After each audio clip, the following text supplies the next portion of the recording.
делаешь?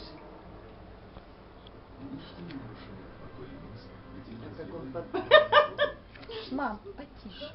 Летом без воды никуда. Для того, чтобы чувствовать себя хорошо, нужно пить ее много. И, кстати, генеральный партнер прогноза погоды Арктик здоровый подход к удалению жажды. Это вода из горного источника с необходимым набором макро- и микроэлементов. Сегодня, как и обещали, наш край оказался в зоне влияния циклона, который как следует намочил улицы и не успевших спрятаться жителей.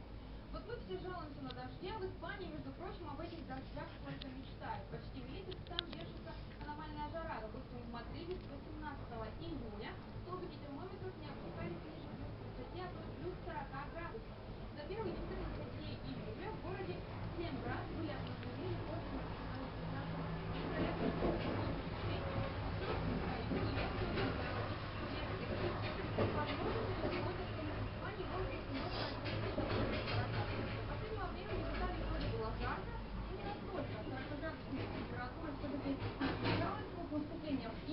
плюс 35, плюс 36 стали регулярными. На этой неделе в 10 крупных городах страны, в том числе в Риме, Флоренции, Турине, Болонье и Палермо, объявлен красный. Это самый высокий уровень опасности.